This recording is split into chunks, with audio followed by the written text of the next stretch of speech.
The morning Jedediah Keene rode onto Alma Carver's property. The sky was the color of a fresh bruise, and she was already standing on the porch with a rifle she had no intention of using. She had heard the horse before she saw the man, a steady, unhurried clop of hooves on the dry red earth that stretched from the gate post all the way to her front steps.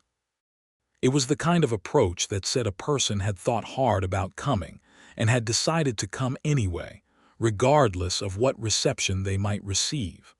Alma recognized that kind of deliberate courage because she had practiced it herself most of her adult life.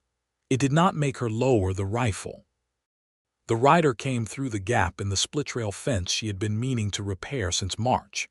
It was now the 5th of September, 1878, and the fence remained broken, much like most things on the Carver homestead that had once been held together by a man's hands. Her husband, Roy Carver, had been dead 14 months. The drought had been eating at the land for 7. The banknote was overdue by 3, and the last hired hand had ridden off 6 weeks ago when she had no more wages to offer him. All she had left of any real value was the horse. His name was Cinder, a steel-gray quarter horse with a white blaze running from his forelock to his soft nose, and 4 white stockings that had never seemed entirely clean no matter how much she brushed them. Roy had traded 2 steers and a bolt of good wool fabric for Cinder 3 years ago from a breeder down in Laramie, and at the time Alma had thought it a foolish extravagance. Now she understood that Cinder was the only reason she had been able to keep functioning at all, hauling water barrels from the creek, pulling the small plow through the cracked earth, carrying her the 7 miles into Ridgecrest on the days she needed to trade or beg or negotiate at the mercantile. She watched the rider come closer and made out his shape against the pale purple morning.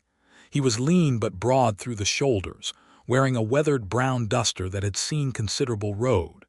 His hat was dark felt, pulled low, and he rode a black horse that looked half dead with exhaustion, its ribs showing in ridges through the coat. He stopped at a respectful distance and raised one hand, palm out. "Morning," he said. His voice carried easily across the still air. "It is morning," Alma agreed, not moving the rifle but not raising it either. "State your business."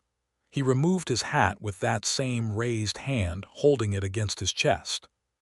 His hair was dark, damp at the temples, and his face was angular and sun-bronzed with the kind of weathering that came from years outdoors rather than just seasons.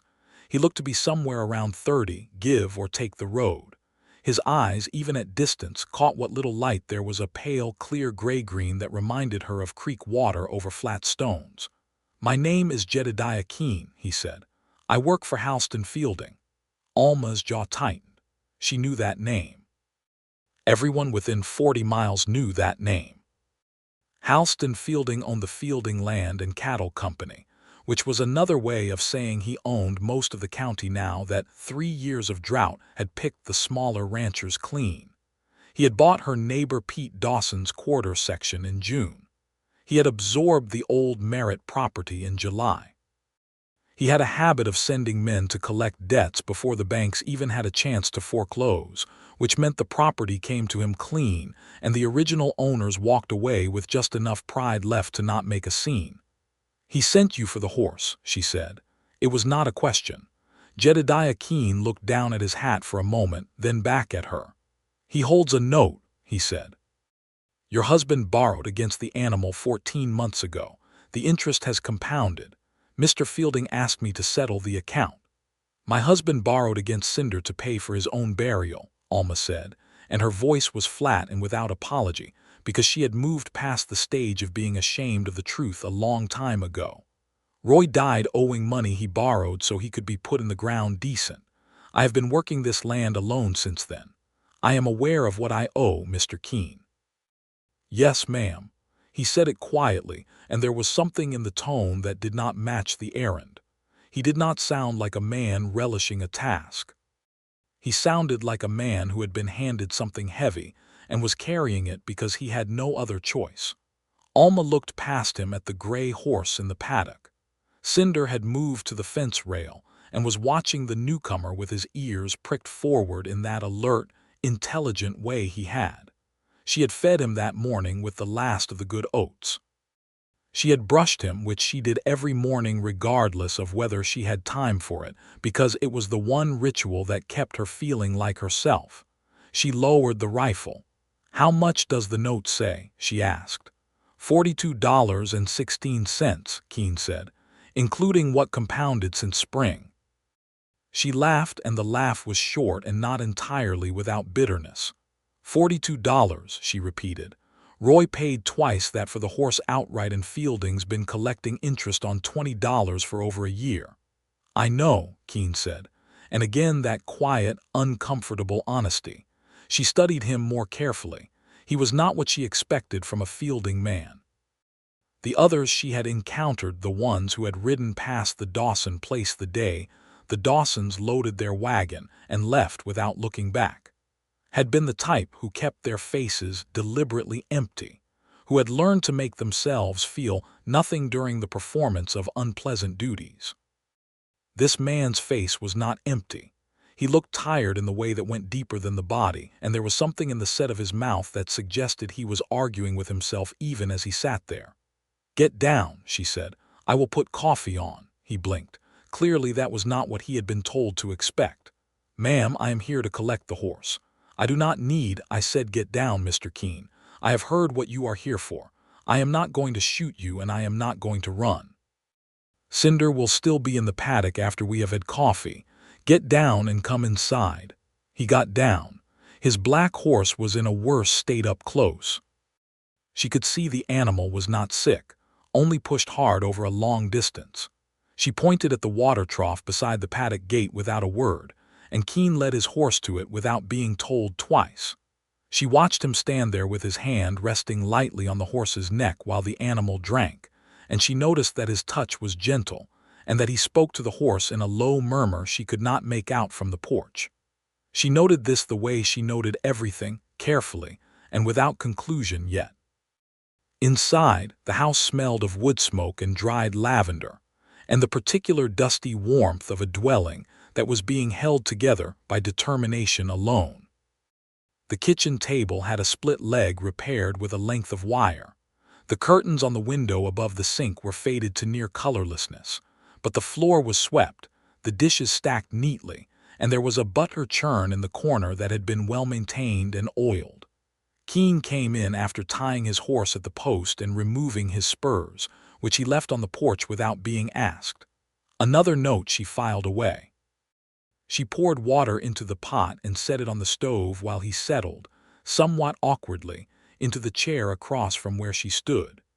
He held his hat in both hands and turned it slowly by the brim, a revolving motion that seemed unconscious. "How long have you worked for Fielding?" she asked. "Going on 2 years, he said. "You do not much care for it." He stopped turning the hat. "No, ma'am, I do not." "Then why do you stay?" He was quiet for long enough that she thought he might not answer. Then he said, "I owe him money too, different kind of debt. He paid my passage out of a situation in Nebraska that would have ended poorly for me otherwise. I have been working it off."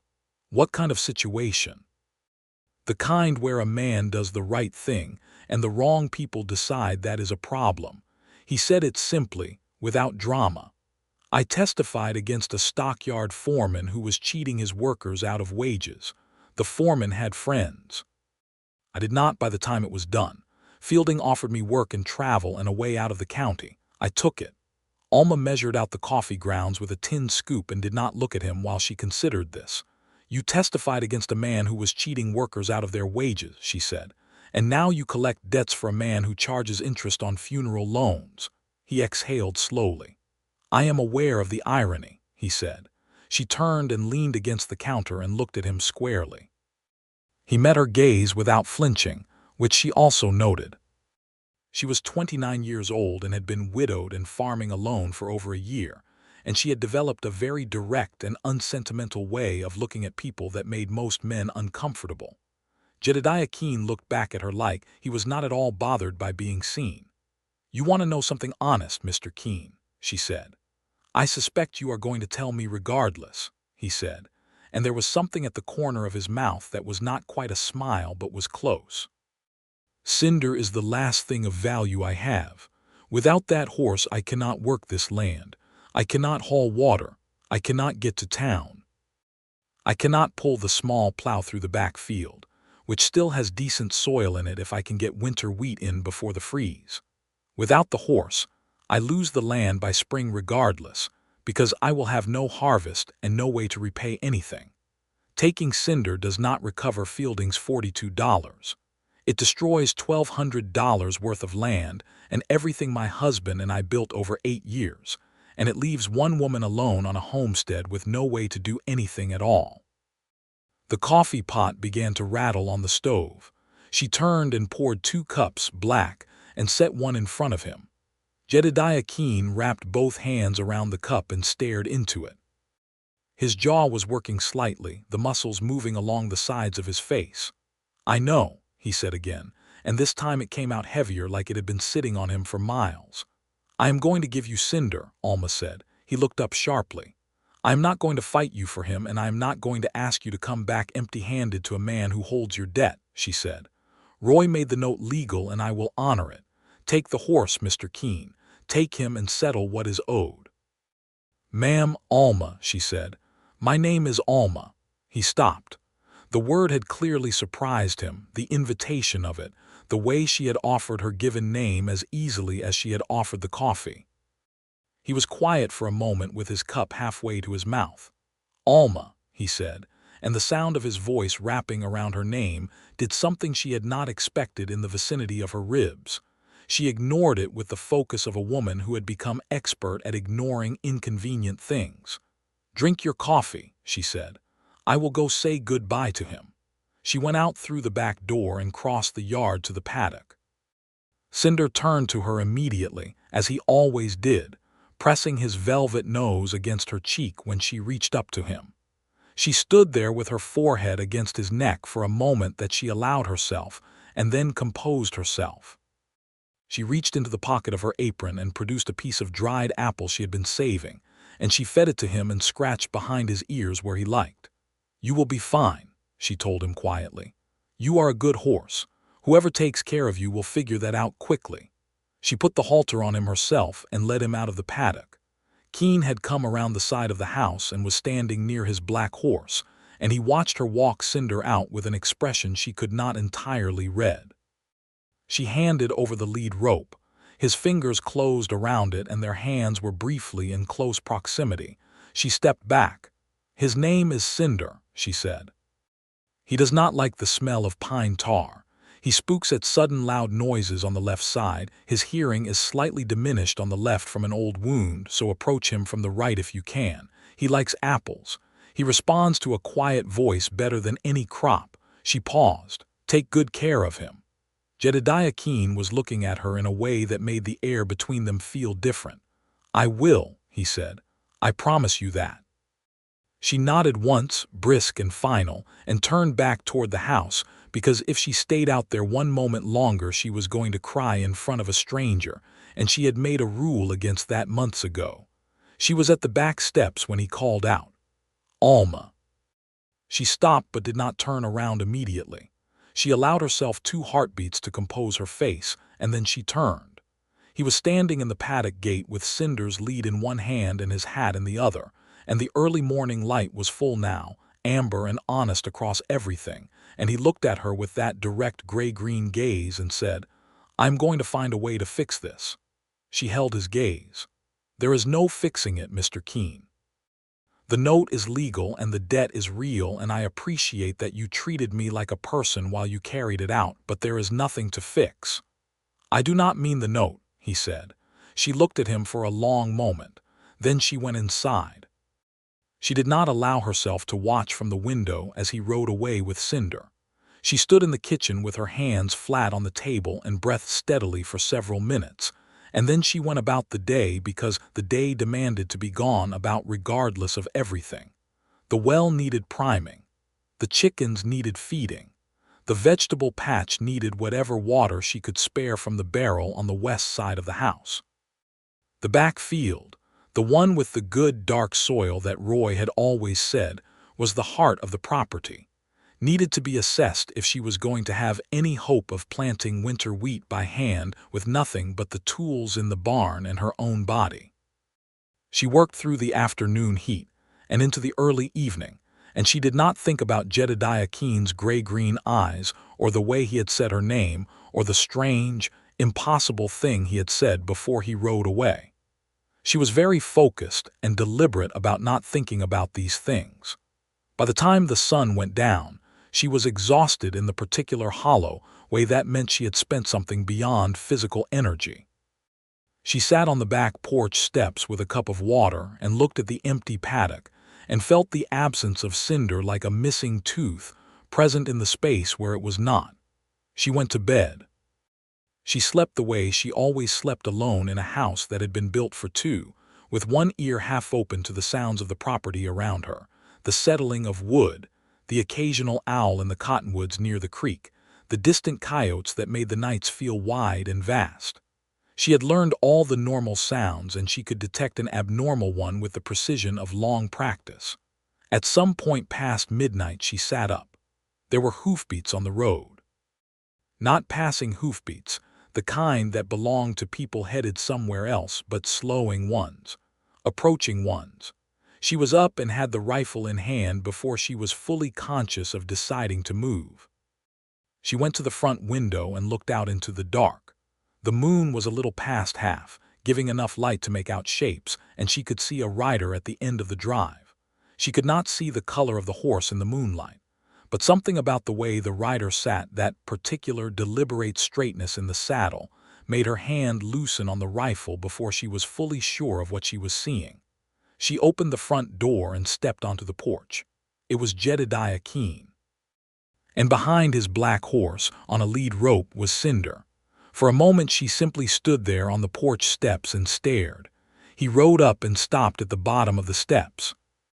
He was not wearing the duster now. It was rolled and tied behind his saddle, and his face in the moonlight was drawn and serious and absolutely awake in the way of a man who had made a very large decision and was committed to the consequences of it. "I told you I was going to find a way to fix it," he said.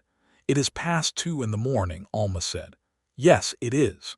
You rode back before sunrise." "I did." She looked at Cinder, who had pricked his ears at the sound of her voice and was pulling gently at the lead, trying to get closer. She looked at Keene. "You bought the note," she said slowly. "I bought the note," he confirmed. "Fielding tried to charge me $58 for it, which I thought was somewhat excessive considering the original was $42, but I had $61 to my name after I settled my own debt to him, so I paid the $58 and here we are." "You paid off your debt to Fielding." She was working through this carefully, making sure she had it right. "Your debt and my note both. Fielding and I are square," he said. "The note for Cinder now belongs to me. Which means I have ridden back before sunrise to inform you that you are free of Halston Fielding. The note has been transferred," and he paused. "And I would like very much to discuss the terms of repayment at a mutually agreeable pace that does not involve anyone losing anything they cannot afford to lose." Alma descended one step, and then another.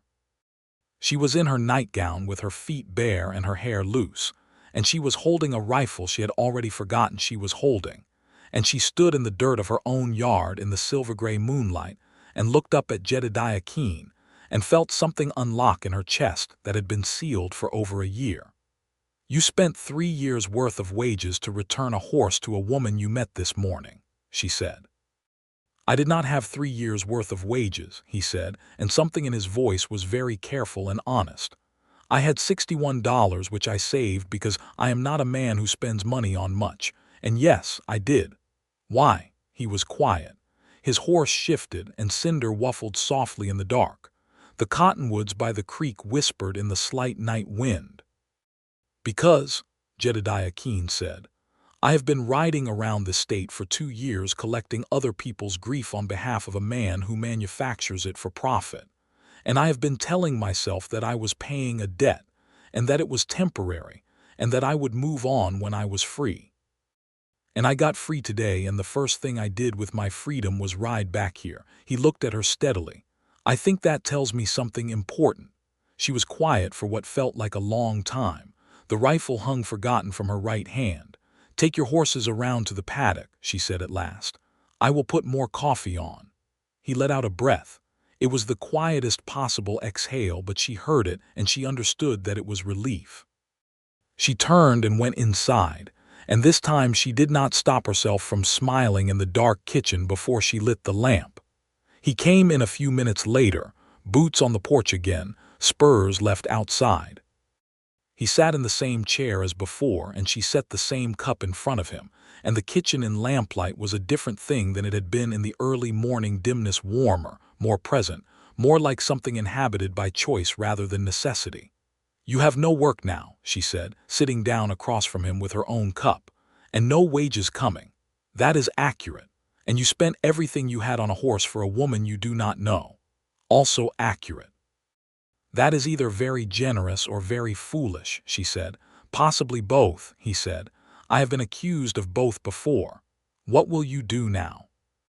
He wrapped both hands around the cup again in that gesture she had already started to recognize. That depends, he said. On what? On whether you have any use for a man who knows cattle and horses and fencing and can repair almost anything mechanical if you give him enough time and the right tools. Alma looked at him across the table.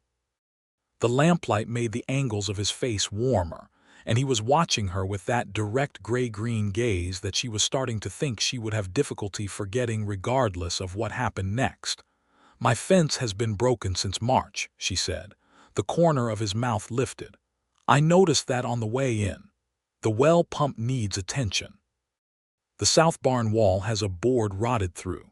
The plow blade is dull, and I have not been able to find anyone willing to sharpen it for a fair price. There are 40 acres of back field that should have wheat in them before the frost comes, and I have a vegetable garden that is barely surviving the drought, and I have been hauling water from the creek by bucket since I lost the last hand. That is a considerable list, he said. I cannot pay you wages, she said. Not in money. I have no money. I have eggs, and I have a garden that yields intermittently, and I have a root cellar with some preserved goods in it. I have 40 acres of land that might produce something if we can get wheat in before mid-October.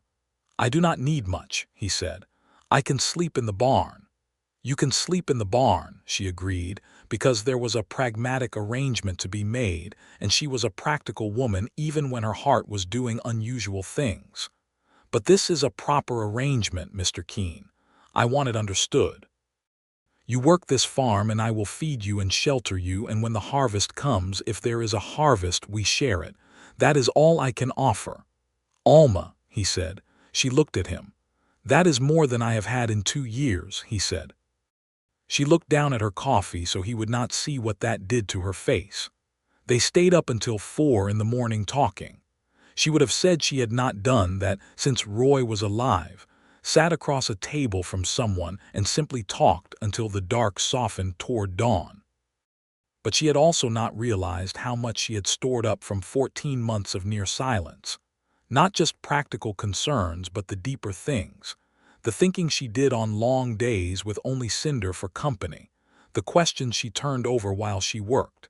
The observations she made about the land and the weather and the behavior of the creek in drought versus the creek in flood. Jedediah Keene listened the way some people read, completely, leaning slightly forward, with an engagement that suggested he was filing things away as he went. He asked questions that were thoughtful and sometimes surprising.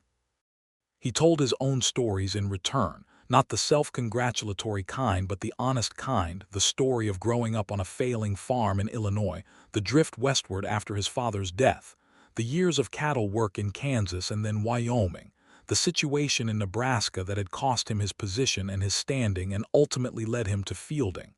You testified because it was right, she said. It was right, he agreed. It was also expensive. Do you regret it? Thought about this seriously, which she appreciated.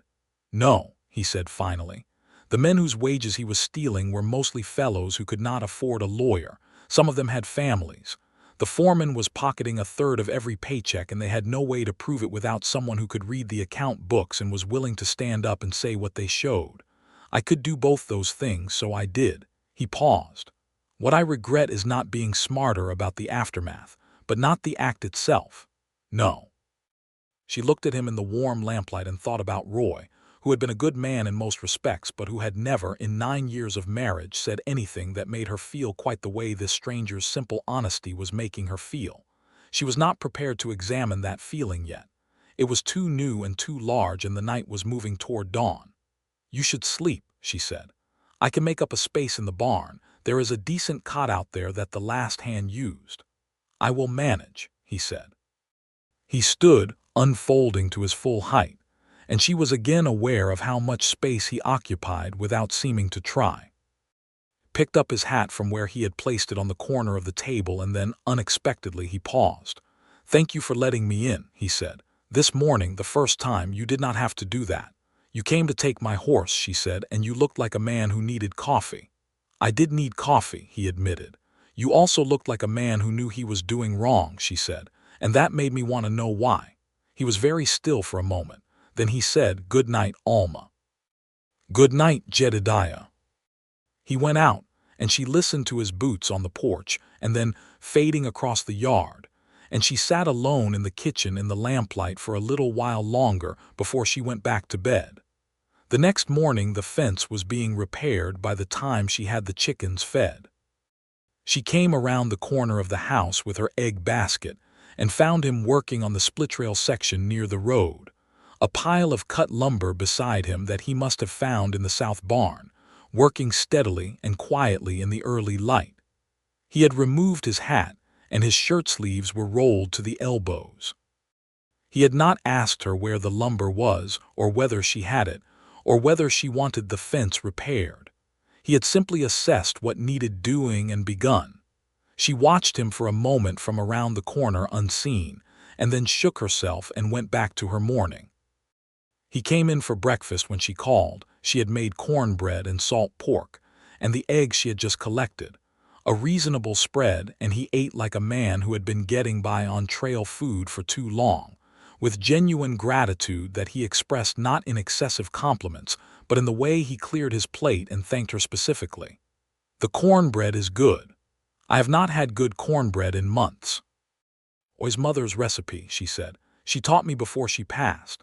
"Tell me about Roy," he said, not with any particular delicacy or trepidation, but the way he asked questions directly and with genuine interest. She considered for a moment. "Roy Carver was a decent man," she said. "He was not easy and he was not always right, but he was honest and he worked hard and he loved this land almost as much as I do. He got sick in the summer of '77. It came on fast." She paused. "We did not have children. I do not know if that was a mercy or a cruelty given how things ended, but we did not. It was 8 years of marriage, and we built this place from a sod house and a dream, and then he was gone." "I am sorry," Keene said, and he meant it in that plain, unfussy way of his. "Thank you," she said. "I am past the worst of it. What I am not past is the practical problem of what comes next." "The practical problem is what I am here for," he said. "At least for now." "At least for now," she agreed. Over the following days, something settled into the routine of the homestead that Alma would not have been able to precisely describe, but which made the place feel different. Not noisier. Keene was not a noise-making man, but more solid somehow, more present. There were 2 pairs of hands moving through the work instead of one, and this difference was not merely mathematical. It was the difference between surviving and actually functioning. He repaired the fence in 2 days. He primed the well pump with some creative work on the piston seal that she watched with genuine admiration. He found the rotted barn board and replaced it, and while he was at it, he reinforced 2 other boards that were on their way to rotting, which she appreciated because it meant he was looking ahead rather than just addressing the immediate problem. The plow blade presented itself as an issue on the 4th day when they walked the back field together to assess what would be needed. She showed him the state of the soil. It was dry but not destroyed, still dark and rich underneath if you got through the crusted surface layer, and they stood in the middle of the field with the sun coming down hard, and she explained her thinking about winter wheat. "The soil is good here," he said. crouching down and picking up a handful and crumbling it between his fingers. Better than most of what I have seen in this part of the territory. Roy knew what he was doing when he chose this land. He spent 2 weeks walking properties before he made an offer, she said. He had a gift for seeing what land could be. Keene let the soil fall through his fingers and stood. We can get wheat in, he said. We need to work fast and the plow needs sharpening. I can do the sharpening if you have the right file.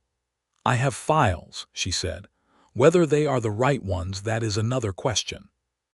They went back to the barn and went through the tool collection, which had been Roy's domain, and which she had maintained but not entirely inventoried since his death.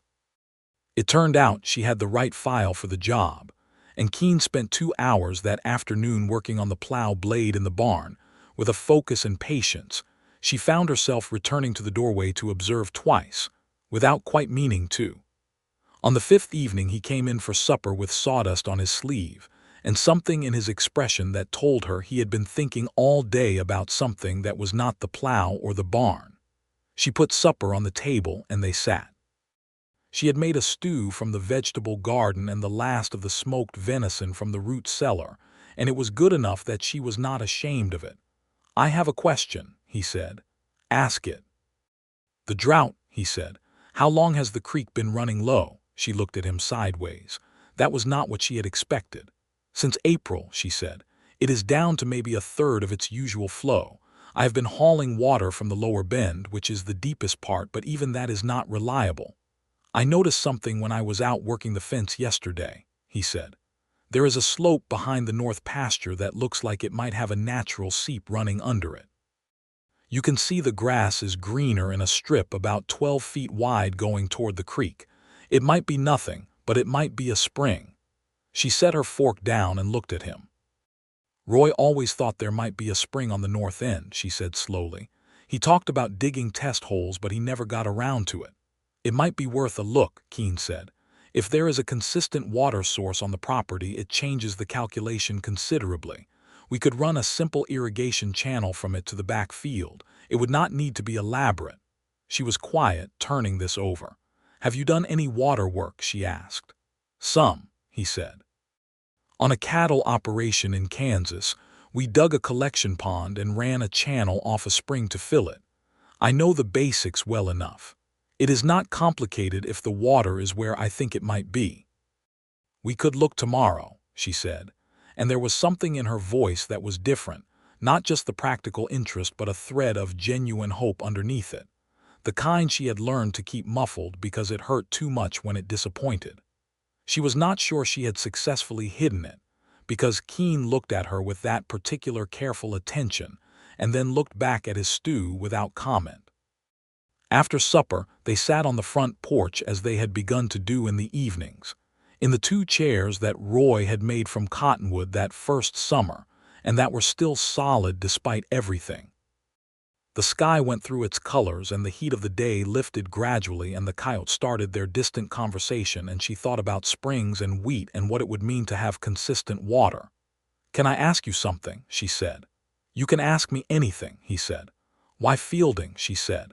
You said you did not care for the work. You said you knew what you were doing was wrong, but you stayed 2 years.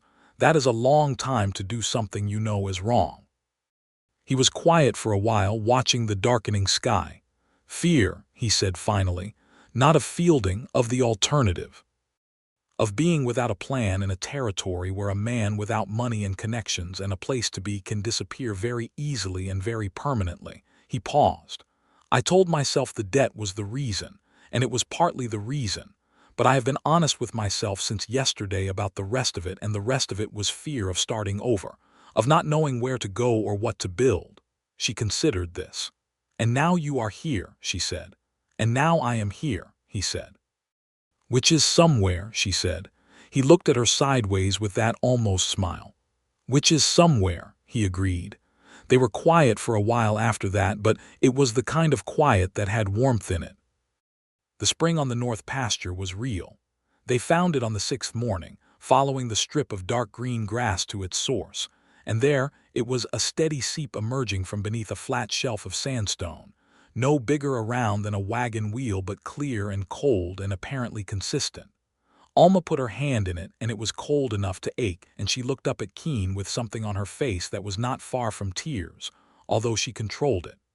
"Roy was right," she said. "He knew his land," Keene said. He was crouching beside the seep, watching the way the water moved over the stone. "This is a good flow, slow but steady. With the right collection channel, we can get enough to the back field to make a real difference." The work was significant. Over the following week, they dug a collection basin at the seep source, digging through hard-packed earth with the 2 spades from the barn, and then began the long, slow work of shaping a channel toward the back field. It was physical labor of a kind that left her too tired to think about anything complicated in the evenings, and she slept deeply for the first time in many months.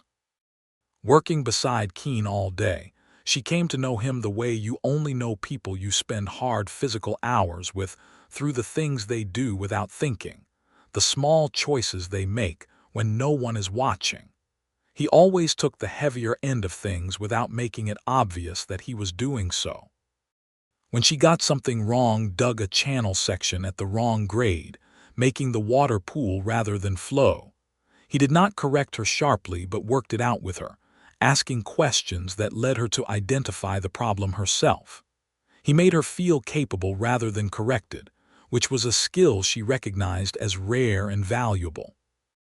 On the 8th evening, after the channel work had been going well and the water was beginning to reach the far end of the first section, they sat on the porch and she watched him looking at the property in the late light, and she realized that he was looking at it with the same expression Roy had always had, not like a hired man surveying someone else's land, but like someone who could see what it might become. "You like this place," she said. He did not try to qualify it. "Yes," he said, "I like this place." "Why?" He thought about it. "The North Field has the best soil I have seen in 3 years of riding around this territory. The back field is even better with water. The lay of the land is smart, the way it cups slightly against the north wind, the position of the buildings, all of it. Whoever chose this site knew what they were doing." And he stopped, and she said, "And it feels like a place where things could actually grow," he said. "Not just crops, the whole of it." She looked at him for a moment. Then she looked out at the field where the channel was working and where tomorrow they would finally begin to turn the soil with the newly sharpened plow. "My husband chose this land," she said. "He would be glad someone else can see what he saw in it." They turned the back field over the following 3 days, taking turns with Cinder and the plow, trading off when one of them tired. Cinder seemed to understand that he was home, and he moved steadily and without complaint through the long rows, and watching him work made something in Alma's chest ease that had been tight since the morning Keene had first ridden away with the lead rope. On the 11th day, they planted winter wheat. It was a long day of work planting by hand in the furrowed rows, Alma carrying the seed bag and dropping measured handfuls, while Keene worked the covering soil behind her, moving up and down the field until the light failed and they had to stop. By the end of it, they were both coated in dust and tired in the bone-deep way of honest work, and they sat on the paddock fence watching the stars come out while Cinder grazed in the evening cool. "Tell me something I do not know about you," she said. He looked at the stars. "When I was 12, he said, "I read every book my father had in the house, which was 9, and then I walked 4 miles to the next farm because they had a lending library in their front room. The wife was a school teacher before she married, and she kept books the way some people keep animals, with great devotion. I walked there every week for 2 years until the family moved to Ohio. I have been trying to find good books to read ever since and finding them approximately never." Alma turned to look at him. "There is a trunk in the back bedroom," she said. "My things from before Roy and I married.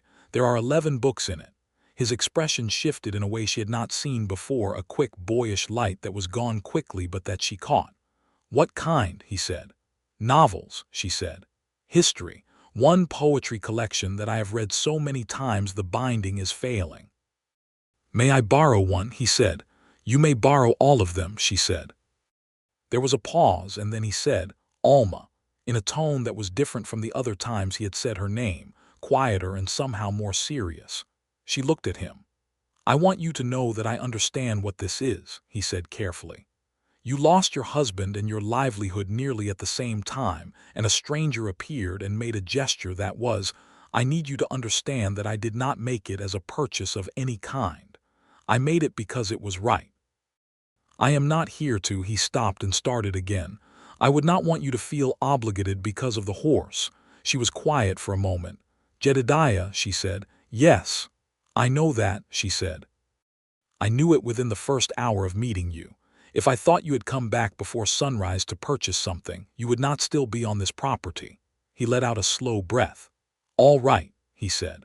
"I also want you to know," she said, choosing her words with the care she gave to everything important, "that I am not the kind of woman who attaches herself to the first man who does her a kindness.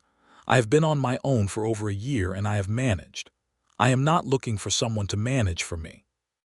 "I know that too," he said. "I knew that in the first hour also." "Good," she said. "Then we understand each other." "We do," he said.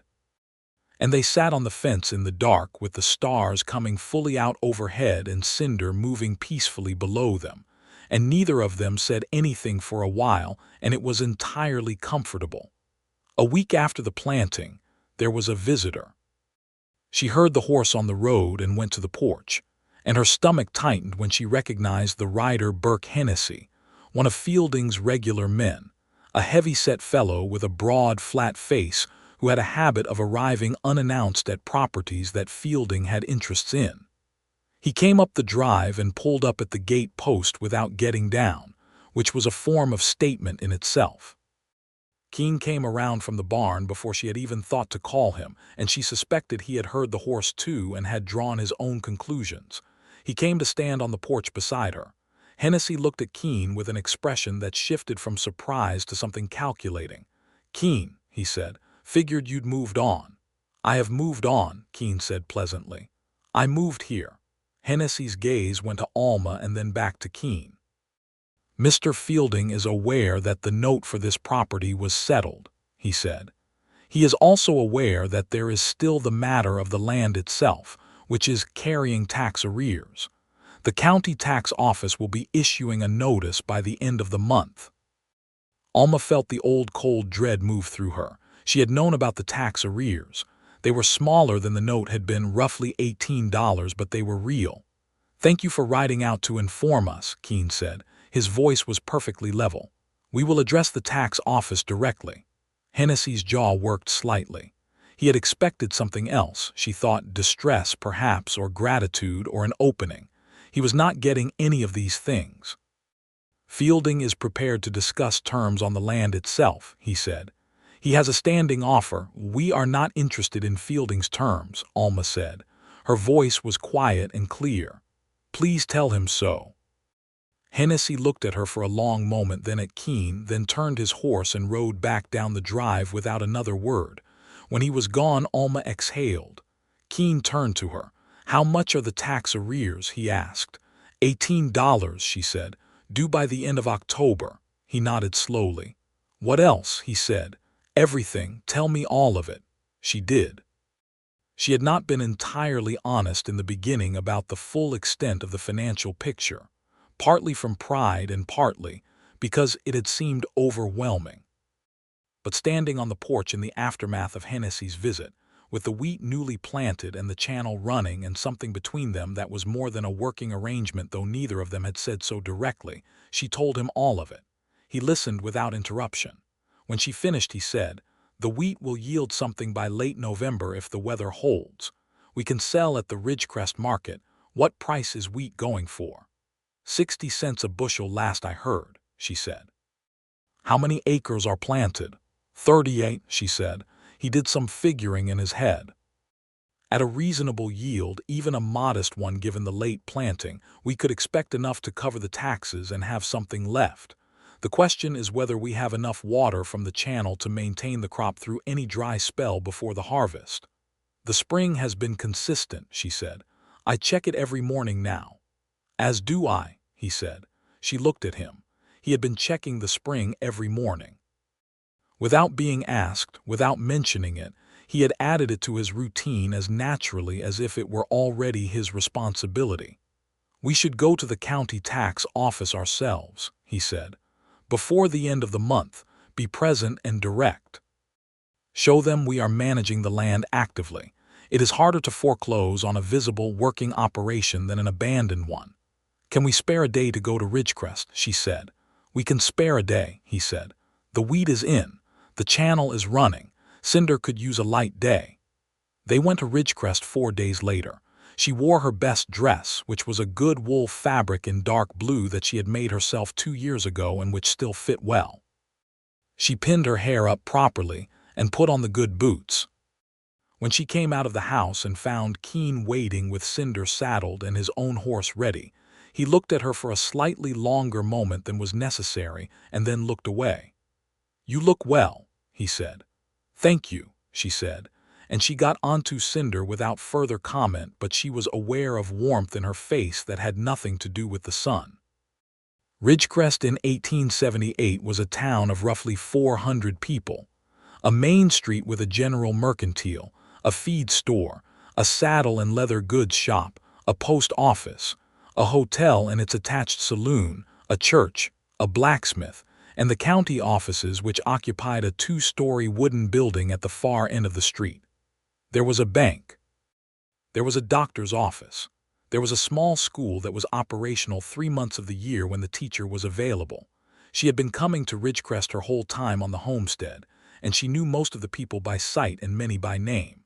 She was aware, riding in beside Keene, that they were noted. She saw Martha Dawes from the mercantile's wife look out the window. She saw old Bill Rudder outside the feed store shade his eyes to watch them pass. She did not acknowledge any of it, keeping her eyes forward. At the county office, the clerk was a small man named Orville Pratt, who wore steel-rimmed spectacles and who she knew from previous dealings to be scrupulously fair even when his manner was uninspiring. She stated her business clearly. She was aware of the tax arrears on the Carver homestead. She was actively farming the land, and she intended to settle the arrears before the end of October from the proceeds of her wheat crop. Pratt looked over his ledger. He looked at Keene. He looked at her. "Is this gentleman a co-owner of the property?" he asked. "He is a working partner in the farm operation," she said, and the phrase felt right as she said it, precise and true. Pratt made a note. "The county can defer the immediate action through November 1st, he said, "given that you are in active agricultural use of the property. That is the discretion available to me within the regulations. After November 1st, if the arrears are not settled, the process will proceed as prescribed." "That is entirely reasonable," Alma said. "Thank you." Outside on the street in the early afternoon sun, Keene said, "November 1st, we will need the wheat to be ready." "The wheat will be ready," she said. She said it with a certainty she felt in her whole body. The way Roy had sometimes talked about the land with absolute faith in its potential. They handled the other necessary business of the town. She stopped at the mercantile for salt and a few other necessaries she had been going without, and Keene purchased a length of good rope and a new file at the hardware section. She introduced him, without any particular ceremony, to the 2 or 3 people she stopped to speak with. He shook hands and said little and listened a great deal. On the way out of town, they passed the saloon, and she was aware of 2 men she recognized, friends of Hennessy's, fielding men sitting on the saloon's front bench watching them ride by. She kept her eyes forward. Keene acknowledged them with the barest nod that communicated perfectly that he had seen them and was not concerned. 7 miles back along the road, in the long golden light of a September afternoon, they rode side by side and talked. They talked easily, as they always talked now, moving from the practical to the personal without effort, from the tax situation to a debate about the best method for insulating the root cellar for winter, from the root cellar to a memory she shared about her mother's garden in Indiana where she had grown up, from Indiana to Keene's own childhood in Illinois, and the particular loneliness of a farming boy who loved books and had almost no one to talk to about them. "What was in the books your father had?" she asked. "The 9. He counted them on his fingers as he remembered: a Bible, a history of the Revolutionary War, a collected Shakespeare, a novel about the sea that I read 4 times, a surveying manual that my father used for practical purposes but that I found fascinating because it was about measuring the world, 2 almanacs, a book about animal husbandry, which I found useful, and a slender volume of poems by someone whose name I no longer remember, but I remember one of the poems exactly. "Which one?" she said. He recited it from memory, and it was a simple poem about winter fields and the patience of waiting for spring, and it was not elaborate or dramatic, and it was perfect. She listened with the reins loose in her hands and Cinder moving steadily beneath her, and the late afternoon light all gold and amber around them. "That is a good poem," she said when he had finished. "I thought so when I was 12, he said. "I still think so." "You should see the poetry collection in the trunk," she said. "I think you would find things in it you like." He looked at her sideways with that almost smile. That evening she got out the trunk and they went through it together at the kitchen table, which felt like an intimacy of a specific and quiet kind, handing someone your books, showing them what had sustained you.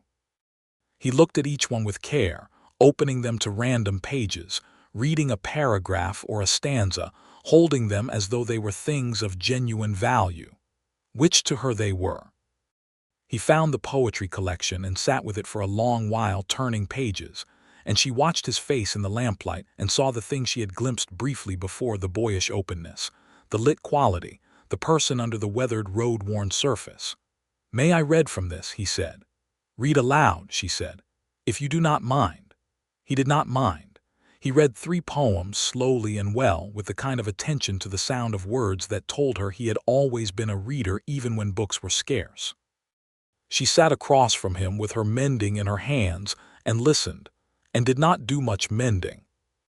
After the 3rd poem he looked up and caught her looking at him, and they were both quiet for a moment. "Alma," he said, and his voice was careful in the way of someone who has thought a long time about what they are going to say. "Yes," she said. "I am not a man who is practiced at saying things like this," he said.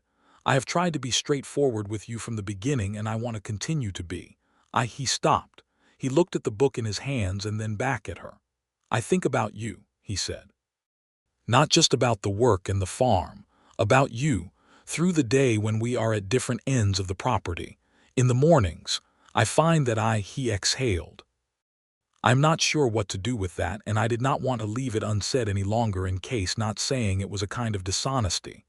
The mending was fully stopped in her hands. She looked at him across the table in the lamplight, and the kitchen was very still. "How long have you thought that?" she said. "Since you walked out onto the porch with no shoes on and a rifle," he said, "in the middle of the night, to face a stranger alone." She remembered that moment, the moonlight and the horse on the lead, and the impossible fact of him coming back. "I think about you too," she said. He looked at her, and the gray-green of his eyes in the lamplight was very warm. "What do we do about that?" He said. "I do not know yet," she said honestly. "I am not in a hurry. I lost my husband 14 months ago, and I am still finding out who I am on my own, and I think that matters." "It matters," he said without hesitation. "But I did not want to leave it unsaid on my side either," she said, "because you are right that silence can be its own kind of dishonesty." He nodded slowly. Then he said, "Then we know where we are." "We know where we are," she agreed.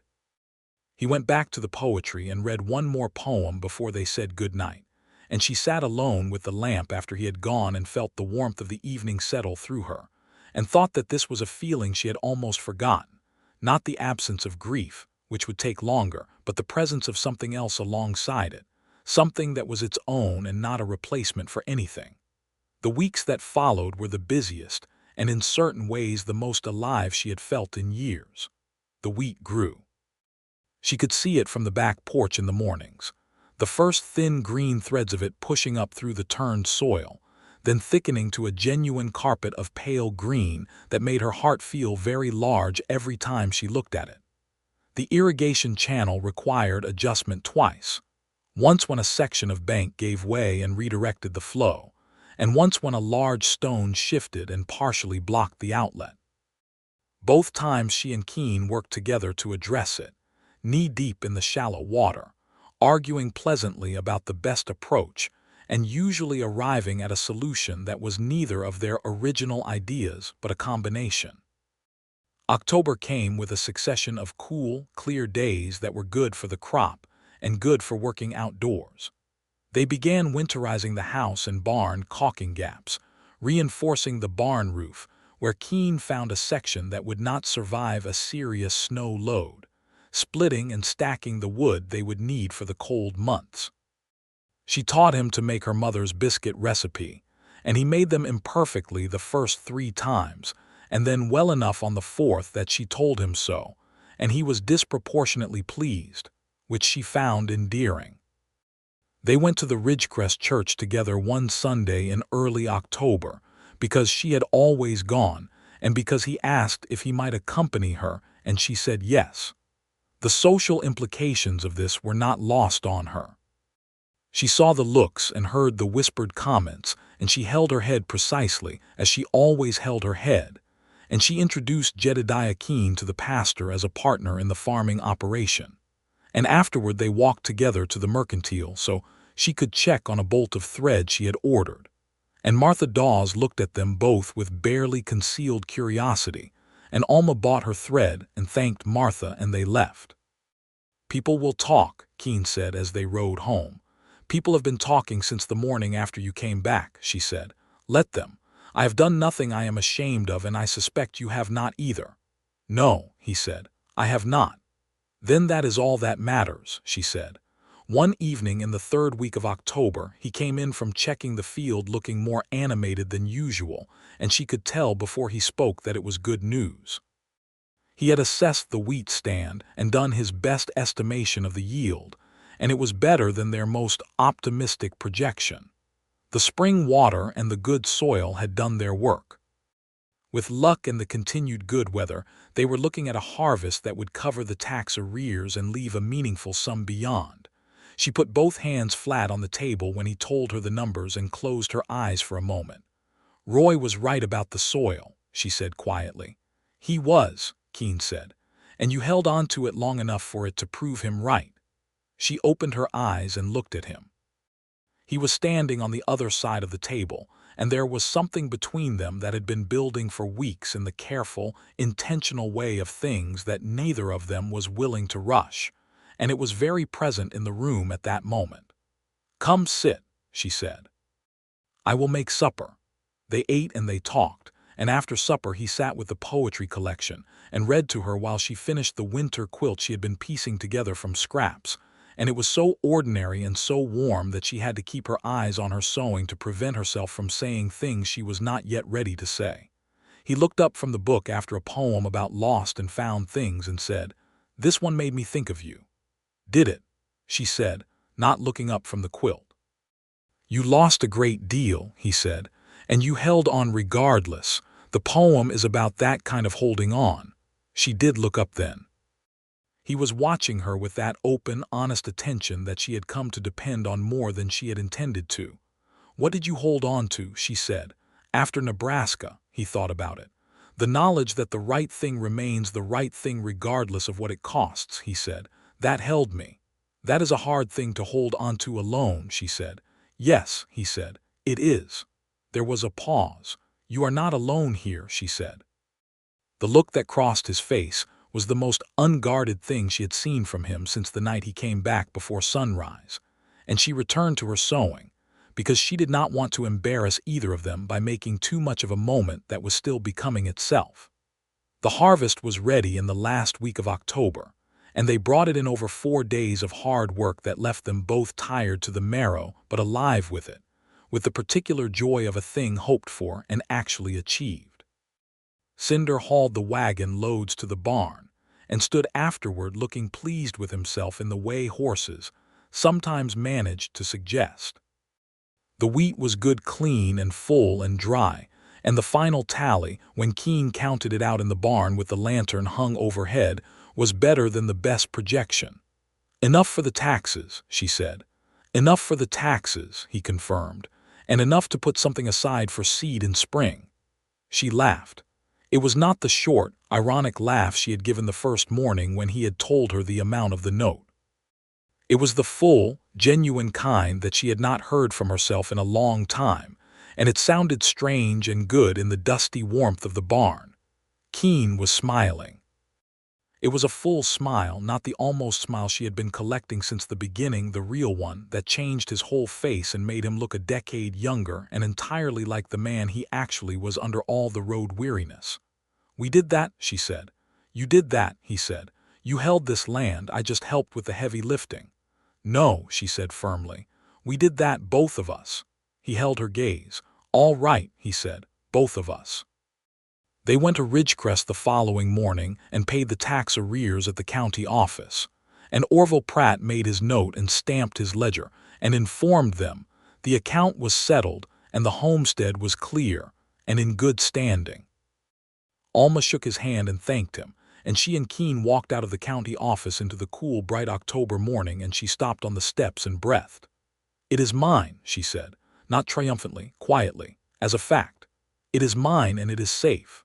Jedediah Keene was standing beside her on the step, and the street of Ridgecrest was moving around them the way towns moved, horses and wagons and the sound of the blacksmith's hammer and a child running past with a hoop, and he said very quietly, "Yes." "It is." She turned to look at him. He was looking not at the street but at her, and everything that had been building since September was right there in his face, patient and clear and honest. "I would like to ask you something," he said. "Ask it," she said. "I am not a man of significant property," he said. "I have no land of my own and no fortune, and my recent employment history is not impressive. I have $61 minus 58, which is $3, though I have earned some small wage equivalent in the time I have been here if we count it honestly. What I have is the willingness to work this land with you for as long as you will have me, and the genuine conviction that I would like to spend the rest of my life doing exactly that." He looked at her steadily. "I am asking you to marry me, Alma. I am asking carefully, and I am not asking because of the land or the debt or because it is convenient.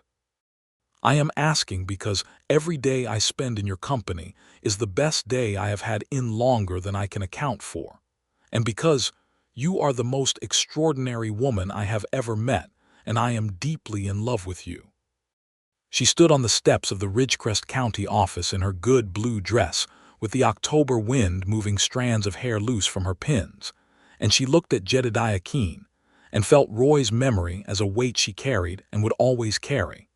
And she felt the 14 months of hard and lonely work, and she felt the spring morning when this man had ridden onto her property to take her horse, and had looked at her with that uncomfortable honesty, and she felt the night before sunrise when he came back. "Yes," she said. It was a simple word, and it was the right one. He reached out and took her hand in both of his and held it with the same careful attention he gave to everything, and she looked at their joined hands and then up at his face, and he was looking at her with something so clear and true that she had to blink. "We should probably not get married here on the courthouse steps," she said. "Probably not," he agreed, and there was the full smile again. They were married at the Ridgecrest Church 3 weeks later, on the 15th of November, 1878, in a ceremony that the pastor kept brief and honest as she had requested, with Martha Dawes and her husband as witnesses, and old Bill Rudder from the feed store who had asked if he might attend, and whom she had liked enough to say yes. It was a weekday ceremony because weekends were for farming, and afterward they ate dinner at the hotel dining room, which was the one extravagance she allowed, and then they rode home together along the 7 miles of road in the late November cold with Cinder and the black horse, whose name was Jasper, she had finally asked, moving steadily in the gathering dark.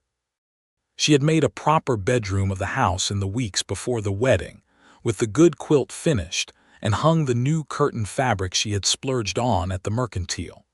The house was warm with the stove going when they came in, because she had banked it well before they left that morning.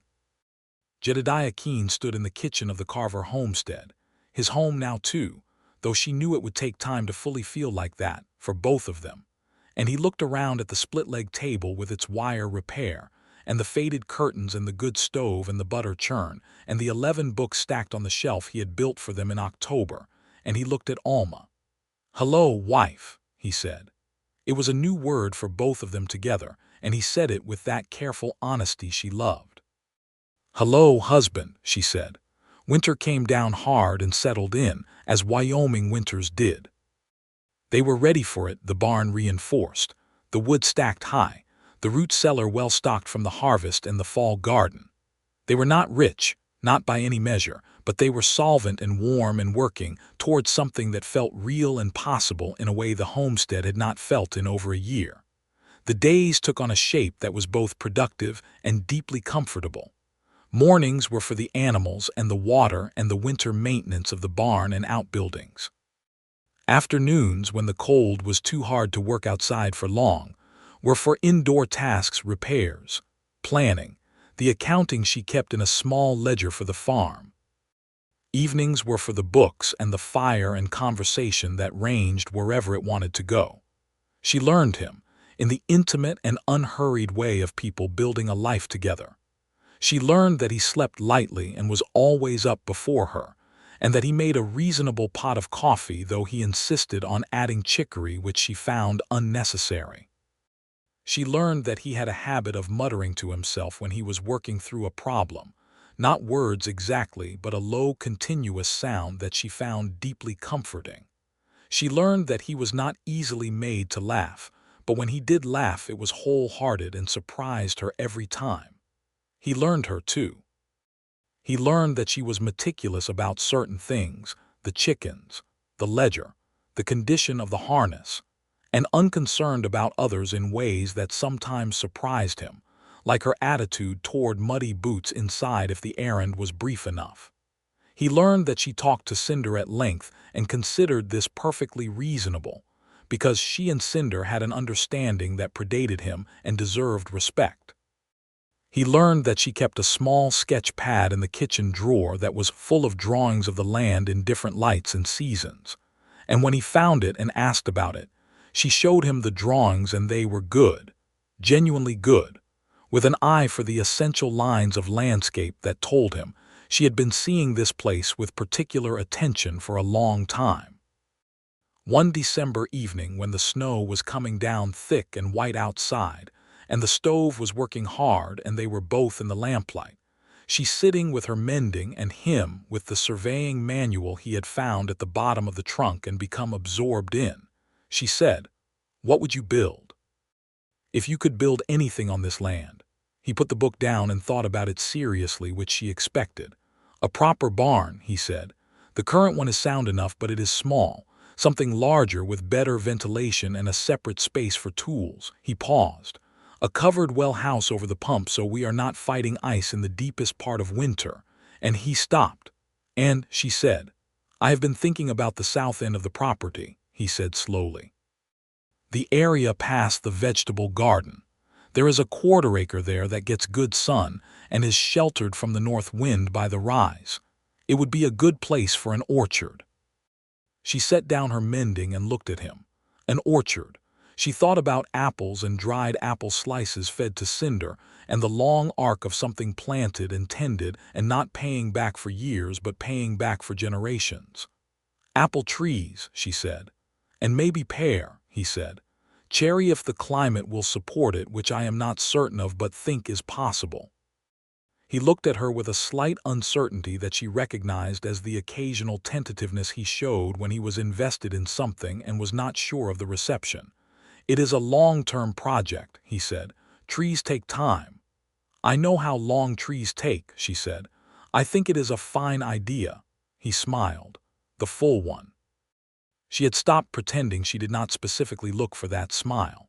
Spring of 1879 came in gradually, the snow retreating slowly, the creek rising with the melt, the spring on the north pasture running strong and cold. They had survived the winter in good order, the animals healthy, the food stores adequate, no disasters of any significance. She felt the land waking under her feet the way she always did in spring, the profound and impersonal optimism of it. They planted the back field again. this time with confidence and a better established water system. They planted the vegetable garden larger than the year before, with seeds she had ordered by post from a supplier in Denver that a woman at the church had recommended. They began clearing the south quarter-acre that would one day be an orchard. She discovered she was with child in early May. She had suspected it for 2 or 3 weeks before she was certain, and she sat with the certainty alone for a day before she told Keene, not from secrecy, but from the habit of processing things within herself first. She told him in the evening at the table directly as she did everything. He went very still. "Are you?" he started. "I am well," she said. "Quite well. It is early yet.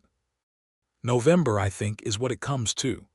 He looked at her for a long moment with an expression she had never seen on him before, something wide open and unguarded, and so full that she felt it in her chest. "Alma," he said, and her name in his mouth was different again, deeper and more careful. "I know," she said, because she felt it too. He reached across the table and took her hand and held it, not saying anything further, and she let him hold it, and they sat together in the evening kitchen with the spring wind in the cottonwoods outside, and something new between them that was already beginning to be its own kind of person. The summer was their best yet.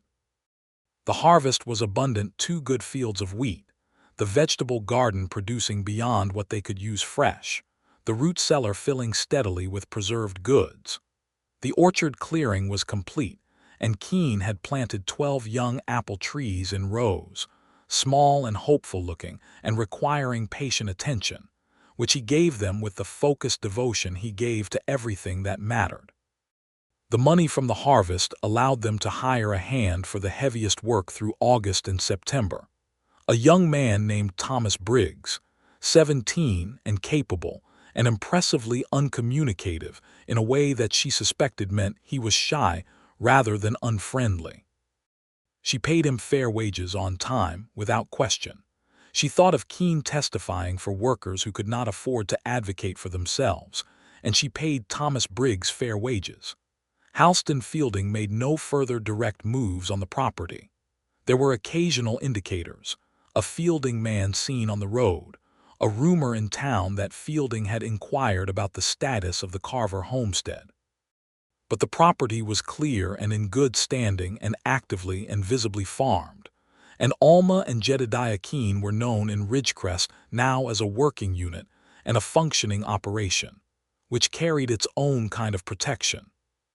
She had worked hard to be known, to be present at the market and in the church and in the ordinary commerce of the town, because she understood that visibility mattered. Visible people were harder to erase. On the 8th of November, 1879, she gave birth to a boy. It was a long labor, and it was not easy, and the doctor came from Ridgecrest on a cold night with snow threatening, and Jedediah Keene sat outside the bedroom door for 11 hours, in a way that she found out about later from the doctor, who mentioned with some amusement that the husband had not moved from the hallway for the entire duration.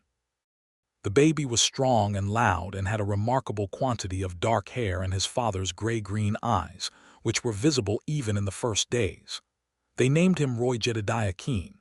Roy, because the land they were building this life on had been Roy Carver's vision first, and a person did not erase history, they carried it. Jedediah, because he was his father's son. Keene, because everything here was Keene's now too, joined and shared. Jedediah Keene held his son for the first time with the same careful attention he brought to everything, and she watched from the bed, still exhausted but deeply awake in that raw, illuminated way of new mothers, and she saw on his face a complete and undisguised love that required no words. "Hello," he said to the baby very quietly, the same way he had spoken to his horse that first morning at the water trough. The baby blinked at him with those gray-green eyes. "He has your eyes," she said. Keene looked up at her. "He has your mouth," he said. "He is going to argue about everything." She laughed, which pulled at things that were not entirely ready to be pulled at, and she put her hand over her face and laughed anyway. Keene carried the baby around the side of the bed and sat carefully on the edge beside her, and they both looked at Roy Jedediah Keene, who had decided he was done being impressed by the world and had fallen thoroughly asleep. "We did that," she said, quietly, the way she had said it in the barn after the first harvest. "Both of us," he said, the way he had answered then. She leaned her head against his shoulder, which she had not quite done before. There had been affection between them and the warmth of it, but something about this moment called for the simplest, most direct form of nearness. He shifted carefully to accommodate her without disturbing the baby and rested his cheek against her hair. Outside the window, the November night was cold and clear, and the homestead was quiet in the way of places that are well and rightly inhabited. The years that followed were not without difficulty. There were years when the rains were scarce and years when the creek ran too high. There was a winter when 3 of the young apple trees did not survive the cold, and Keene replanted them in spring without complaint. Thomas Briggs became a full-time hand, and eventually, when he had saved enough, a neighbor, he bought a small parcel of land 2 miles east and farmed it, and she and Keene helped him because that was what neighbors did.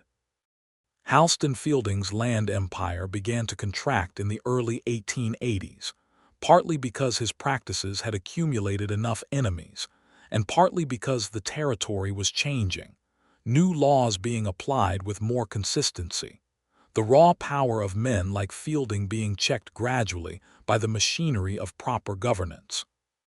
It was not a fast change, and it was not complete, and she held no illusions about the injustices that persisted in the territory, the small ranchers who had already been stripped, the native peoples who had been removed from lands that had been theirs in ways that no legal machinery she knew of was prepared to address, the workers and the women, and all the people who operated without the protection of money and connection. These things were real, and she did not pretend otherwise. But she held what was hers, and she treated fairly the people in her reach, and she built something decent on the land Roy had chosen and she and Jedediah had saved. The apple trees grew. It took years, as Keene had said it would, but by 1883 they were producing, not abundantly yet but genuinely, and she made a jar of apple preserves from the first real harvest and labeled it in her neat handwriting and put it on the shelf, and did not open it for a month because she wanted to look at it. Roy, Jedediah Keene, grew into a boy of considerable energy, and his mother's determination, and his father's tendency to pick up books and disappear into them. He helped with the animals from the time he could walk. He was 4 when his sister came, a girl they named June Carver Keene, because the Carver in her name was a thing to carry too, and because she arrived in June when everything was growing and the light was long and generous. June was her father's daughter in the way that Roy was his mother's son. She had Keene's quiet attention, his way of watching carefully before deciding. She also had a stubbornness entirely her own that manifested early and thoroughly. Alma Keene, who had been Alma Carver, stood on the back porch one evening in the summer of 1884 and looked at her back field, which was green with the summer wheat, and at the apple trees in their rows on the south end, and at her husband coming in from the north pasture with Roy on his shoulders, and June running ahead of them both with her arms out as though she was going to take flight.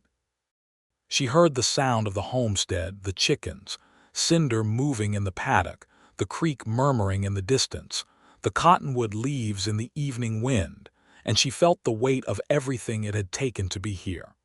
The September morning when a man had come to take her horse. The way she had stood on the porch with the rifle she had no intention of using.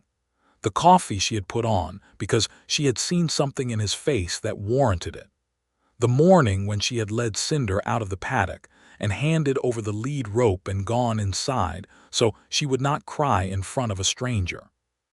The night, the impossible, world-changing night, when the hoofbeats on the road had slowed and stopped, and she had stood on the porch in the moonlight and seen him there with Cinder on the lead behind him, coming back before sunrise, coming back because he said he was going to find a way to fix it. The spring they had found together, the wheat they had planted, the taxes they had paid, the courthouse steps where she had said yes, the book of poems he had read to her in the lamplight, the winter nights and the work and the growing of a life from what had seemed like wreckage. Keene reached the back porch with Roy still on his shoulders, and June arrived first, breathless and beaming, grabbing the hem of her mother's apron with both small fists. He set Roy down on the porch step, and Roy immediately wanted to tell her something about a hawk he had seen over the north pasture, at great and enthusiastic length, and she listened to all of it. When Roy paused for breath, Keene caught her eye across the children's heads. Just a look.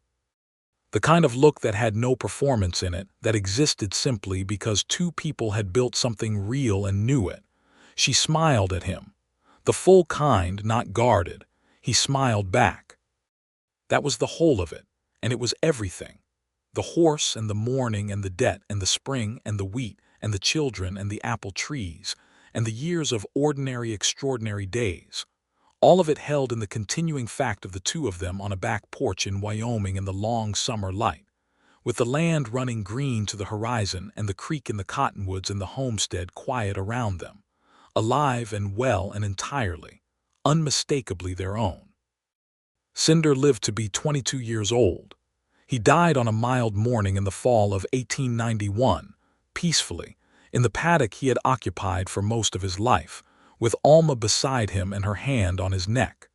She was 42 years old and she cried without shame, and Keene stood with her and did not try to make it anything other than what it was. They buried him under the old cottonwood at the edge of the north pasture where the grass grew greenest over the spring. And the children came, and Roy, who was 12 by then, said something surprisingly apt about horses, and how they carried people and places and whole eras of life with them wherever they went. She looked at her son and thought of the horse that had carried the future to them and back again. The homestead continued.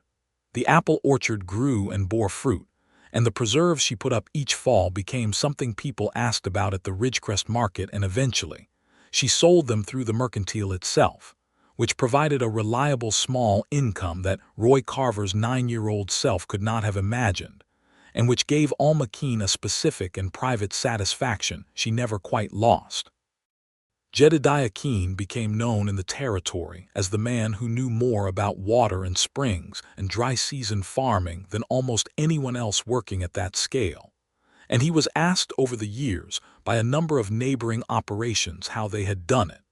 The channel and the spring and the crop rotation he had worked out by trial and refinement over a decade. He shared what he knew freely, because that was the kind of man he was, and because he had not forgotten the stockyard workers in Nebraska whose wages had been stolen, and what it had cost to say what needed to be said. He knew what it was to be helped at a critical moment. They did not accumulate wealth in the grand sense. They were never going to be Halston Fielding, and she would not have wanted to be. What they accumulated was the rarer thing. A homestead that was genuinely theirs, a family that was deeply connected to the land it lived on, a reputation in the community for fairness and reliability, and 30 years of a marriage that was not simple, but was honest and loving in the way that honest things tend to be, not without friction, not without the ordinary difficulties of two strong-minded people sharing a life, but shot through at all times with a bedrock mutual respect and a tenderness that neither of them had ever tried to make into anything other than what it simply was. The last page of the poetry book's binding finally gave way in the winter of 1886, exactly as she had predicted. She sewed it back together with the same thread she used for mending, careful and neat, and placed it back on the shelf Keene had built. He saw what she had done and said nothing about it, but she came into the kitchen one morning to find him at the table with the book open to the poem he had read to her on the porch on their first night, the one about the patience of fields in winter and what they were waiting to become. He looked up when she came in. "Still the best one," he said. She poured his coffee and sat across from him. The kitchen was full of the morning smell of wood smoke and the cold pressing at the windows, and somewhere outside, Roy and June's voices starting up their daily argument about whose turn it was to haul the water. "Read it again," she said. He did, and she listened the way she always listened to him, completely, without hurry, knowing they had time. They had a great deal of time and they used all of it.